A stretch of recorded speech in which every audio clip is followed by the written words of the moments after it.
click subscribe and hit that bell notification.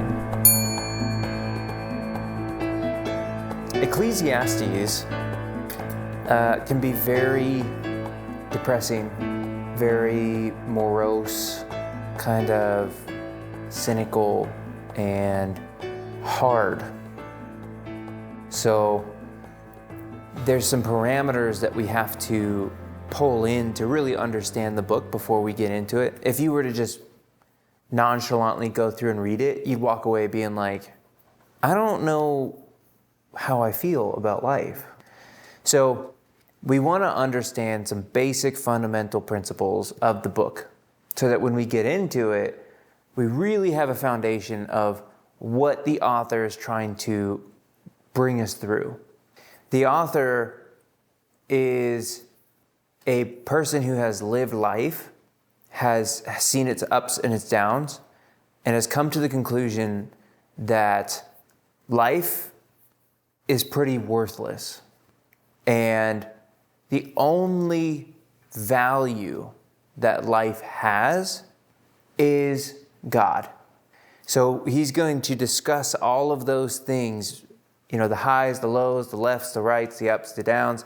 He really gets thoroughly into what does it mean to live as a human being, experiencing life, trying to understand why we're here, what's our purpose, what's the meaning of life. It's all of those kind of philosophical things, but it's primarily expressed in a more proverbial or wisdom-based knowledge. Okay? So our introduction is who? Who wrote it? Traditionally, it was believed to be Solomon. Martin Luther was the first person to suggest a non-Solomonic authorship.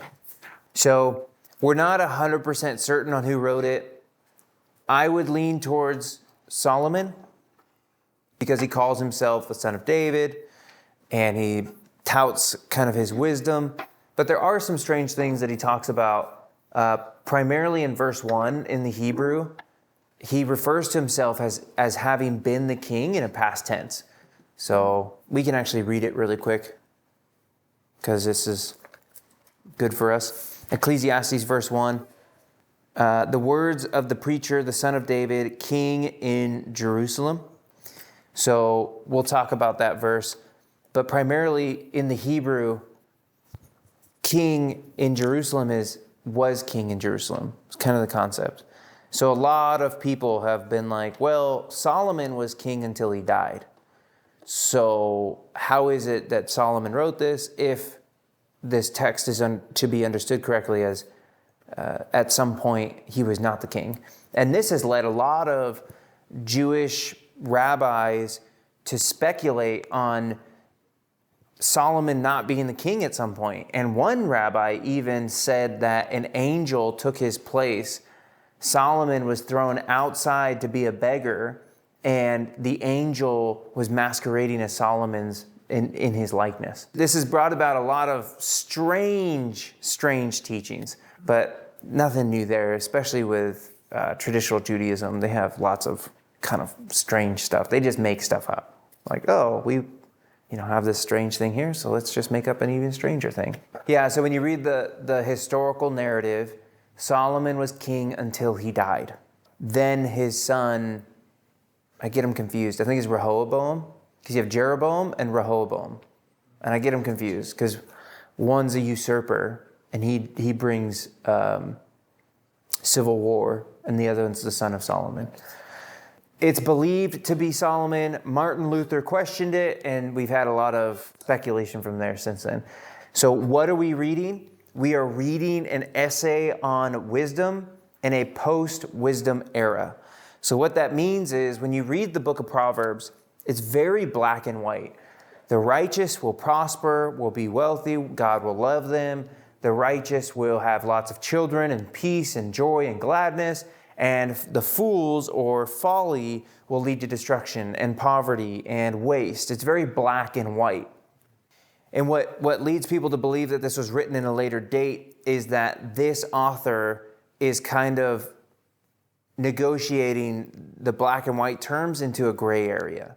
And it's believed that after the exile of the Jews to Babylon, that people kind of were questioning things like, well, the Proverbs say that if you're righteous, then these things wouldn't happen, and they did happen. So how is it that righteous people are suffering when the Proverb says that righteous people won't suffer?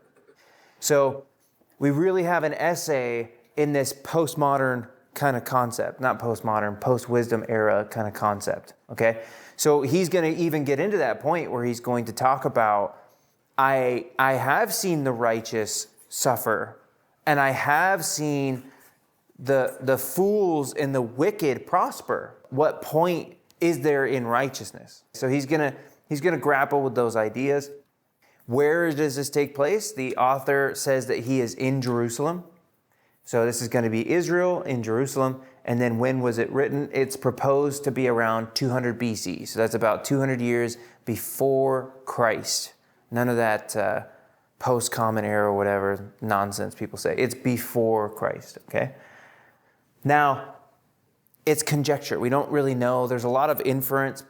People who are smarter than me who write whole books about this stuff say things. Right? I'm not super concerned about when it was written. Who is it for? It is for those who are struggling. Okay, this can be kind of a struggle in life. This can be a struggle in psychological or philosophical. This book really is a resource similar to the book of Job when you're struggling with the reality of life. Like, God, you said, but I'm seen, right? Like you said, seek your kingdom first and you'll supply all my needs, but I'm over here, I'm pretty needy. And so Ecclesiastes really goes through and acknowledges life for what it is in its reality. And so it really is helpful to those who are walking in a difficult season of life. And sometimes it is those who have been caught in sin, and this will come alive and show you the folly of your ways. Very similar to Job, right? So what is the purpose? The purpose of the book is to address fundamental questions of life. Why am I here? What is the meaning of life? And what is the best way to live life? Now, this is a self-reflection on his own life. The essayist is telling us about his experiences. He's like, I've tried this, I've done this, and I've done this. And it almost sounds like Solomon because he talks about concubines, he talks about kingdoms, he talks about lots of wisdom and knowledge and understanding, and he talks about somebody who's extraordinarily wealthy, right? So this is an aristocrat at some level. This, if not Solomon, I'm not saying it's not Solomon. I don't know. People smarter than me say things, right? This is an aristocrat who has had the experiences of all parts of life. This is, the very, very highs and the very, very lows. I like what this commentary said, so I thought it would be more insightful. This is the Broadman Bible Commentary. The book is Proverbs through Isaiah, page 102. And it says this about the author. He was certainly a sensitive man with a deep but reserved faith. He was shocked by injustice and sought to learn what was valuable in life and to know what God has done and what the future holds. Because he could not fathom God's plans or know the future or change life to fit his ideas, he has a note of cynicism and pessimism in all that he writes. But he realizes that God knows these things even if he does not. And consequently, he tries to be content with life's limitations. So a lot of what he says can be taken very negatively. And there's some one-liners in here that I'd imagine if any cynic or if any biblical critic were to take the time and read Ecclesiastes, they'd find some one-liners that they could tout and try to swing around and say, oh, well, the Bible says, right? But the point of the book is derived as a whole. So as we read individual texts, we have to remember that this is a God-fearing person. Though he has limited information and limited knowledge about God, he still believes in a monotheistic, that is one God, and a just God who will bring vengeance. Even when he talks about how he doesn't see the vengeance, or he doesn't know what the afterlife may hold, or he doesn't know what the future is, or what the past would be, he still has a faith and a hope and a belief in God. Yeah, it's to a certain level, he's a skeptic, yes. His limited knowledge plus his life experiences, I think, just made him a little jaded. So I don't think he's so much as a skeptic of God or this theos, this God in creation. I don't think he's skeptical of God. He just struggles with life. And he looks at it reasonably. And we can relate to this actually quite a bit. Our time in history right now is astounding. What is happening in our government, what is happening in politics, what is happening in our culture, what's happening in the school systems. I mean, we are getting very jaded. We are not having it anymore. People are standing up and saying, hey, we just don't trust you. We don't believe you. We think you guys are all frauds and you're out to take advantage of us and our children. And we're done, okay? That is a very new perspective. Like, that is within the past couple of years. There's always been people who have been like that, but you'd be like, oh, you're conspiracy theorists, you're crazy people. But now it's the majority of people. Put yourself in that same mindset of this kind of new revolution perspective of life in wisdom and knowledge. And that's where this man is coming from. He's like, hold on, I was always taught these black and white ideological guidelines. This is right and this is wrong, and those things are still true, but I'm grappling with reality for what it is. And I am taking my experiences and my limited theology, and I'm expressing true wisdom and understanding. Like, what is the meaning of life, and why are we here, and how can we best live? Live a life that is not worthless. When we get into verse 2, look, let's read that really quickly. He says this, vanity of vanities, says the preacher, vanity of vanities, all is vanity. And he is going to just go off.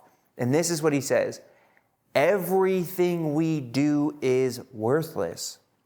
Every time we wake up and go out and work, and everything we do is absolutely worthless. So he's coming from a perspective of everything used to be useful. I was promised these things, and now I'm seeing some other things, okay? Now, you can see that kind of jaded perspective in the beginning, and that's why we need to put those guardrails on that tells us, okay, what is the whole meaning of the book? All right, it's easy to get lost in the weeds here. So here's a few main points that we want to take away from it. This is some general points. Be realistic about life. It's not so easy to be black and white. When you're young and you're maybe 25 and younger, everything can be black and white. Everything is, this is the way it is, and this is the way it should be, and this is what we must do. And all of those things are wrong. Well, there's some gray area here. There's some debate. We need to have a conversation about this stuff, okay? Accepting unchangeable circumstances. And what this is just contentment.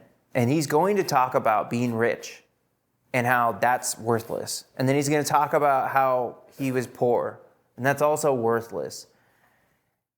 To be stable, to be mentally strong, is to be content no matter the circumstances, right? So we need to accept the circumstances of our lives, whatever it may be. And he's going to talk about that and how God knows what's going on, and I don't.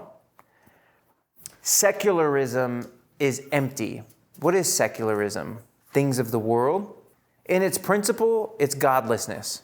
It is we know like separation of church and state. And that true meaning, I'm just going to take a side note here. The true meaning of separation of church and state is, this is our church, get out of here, state. Okay? It's not, this is our state, get out of here, church. That was not the intent of that meaning. And it's also not in the Constitution nor in the Bill of Rights. It's in no government documents. It was written in a letter from one person to another person, from one very religious person to another very religious person, who said, we need to make sure the government doesn't get involved in our churches. So there's a little bit of concept there for you. So anyway, secularism is to separate or divorce God from life. That I can live a life apart from God, and that can include knowledge, right? The sciences. We don't need God for science. This can be wisdom, basic application of life and living. We don't need God to just live a good, wholesome, healthy life. A government, we don't need God to run a good government for the people. And sensuality. This is, if it feels good, do it. God, there's no judgment here. Just do whatever you like. If it feels good, enjoy yourself. All of that is worthless, right? Secularism is vain and it is empty. An agnostic would be, I would say, people I'm sure would argue with me. An agnostic is going to be somebody who says, I can live without God because I'm not sure there is one. An atheist is, there is no God, and I'm going to prove it because I'm a militant who's against God. So atheism is anti-theism. They're actively at war with God. Where an agnostic is without knowledge. I can't prove yes or no. I'm just going to live my life. That's more secularism. I'm going to do me. I'm just going to do life without God. I'm going to be a brilliant scientist. I'm going to be a mathematician. I'm going to be a teacher. I'm going to be an electrician. I'm going to be a barista because I can. I don't need God. This book shows us our limitations in the Old Testament. The lack of revelation of theology in the Old Testament, in this book particularly, shows us our need for greater revelation that we've received in the New Testament, okay? So he's gonna say things like, you're just gonna die and you're gonna go down to Sheol. It's like saying you're just gonna go to hell. Or you're gonna die and you're gonna go to this place that we don't know. He says that there is an afterlife, I just don't know what it is. And see, the life that he is talking about, we know that life as Jesus. Jesus is the life and resurrection. And so that knowledge that he lacked is the knowledge that we have in the New Testament. So we need to bring that context into this book. If you were to read this book on its own, it is limited in its theology and it is dark in its kind of precepts, okay? So we need to bring the New Testament into this text to really say, well, let's find the balance here because this guy really is kind of struggling with some basic principles of life. Not struggling in a bad way. Let's turn to Ecclesiastes chapter 12, verse 13. What's your guys' favorite part of a movie? The action scenes? The climax? The big reveal? The climax? It's like I've been waiting for them to kiss. I've been waiting for the rescue. I've been waiting for the bomb. I've been waiting for the action, right? Like there's this moment that is the whole purpose and point to this journey and this story, okay? So when we're watching a movie, there's a goal, there's a purpose, the thing that we're waiting for that you can walk away being like, yeah, that was good. You feel like you've accomplished something. Ecclesiastes chapter 12, verse 13 is that moment. It is the last section of the book. And he says this, the end of the matter, all has been heard. What does that mean? The end of the matter. Yeah, this is the conclusion. This is the point. Everything has been heard. Like you've heard all of my arguments and my entire perspective. And this is what I really want to tell you. After all of that, this is me defeating the bad guy. This is me dropping the bomb. This is the boy and the girl hugging and kissing. This is the culmination of the entire book. And this is what he says. Fear God, keep his commandments, for this is the whole duty of mankind. For God will bring every deed into judgment with every secret thing, whether good or evil. So he gives us 4 very important words. He says fear, keep, duty, and judgment. Fear, keep, duty, judgment. The entire book is summarized in this. Fear God. Recognize him as the creator of your soul, that you are accountable to him and that you should live to serve him. Doing what is right in the eyes of the Lord is paramount. That's why he says, keep God's commandments. If he spoke it, do it. Obey him. Be obedient. Then he says, this is duty. What does duty mean? Responsibility, obligation. This was your purpose, your job. This is your reason for living. Fear him and obey him, for this is why you were created. This is your duty. Why? There will be a day of judgment. So as much as he speculates about the afterlife, he knows a piece of it. There is judgment to come. That judgment will be met with what? Good or bad. Every secret thing. Hey, so remember that one time, and this isn't real, but remember that one time when you needed some money and I helped you out? See, nobody knew about that. That was between us. That was a secret thing. That was a good thing that I did. I provided a good deed unto the Lord that nobody knows about. Jesus says, don't let your left hand, your right hand know what's going on. Okay? Those secret things God saw, and you'll be rewarded. But you remember that one time when you did that one thing that you knew you should not do? Yeah, that secret thing. See, God knew about that secret thing too. And there will be a recompense for that. So in all of this, it almost seems like this guy does not have a very strong faith. It seems like this guy is pretty morose in his outlook and his perspective. But he actually has pretty strong hope in his God. He recognizes the value of serving and worshiping and living a life for his Creator. And as we go through the book, he's going to say, everything you do is worthless. Every step you take, every breath you breathe is meaningless because you're going to die. Everything you accumulate in your entire life, every dollar and every penny, you will leave behind. So, what's the purpose and meaning in life? Your duty. Fear him. Obey him. Keep his commandments. He's your judge. Okay, so next week we will actually get into the book of Ecclesiastes, chapter 1. It's useless.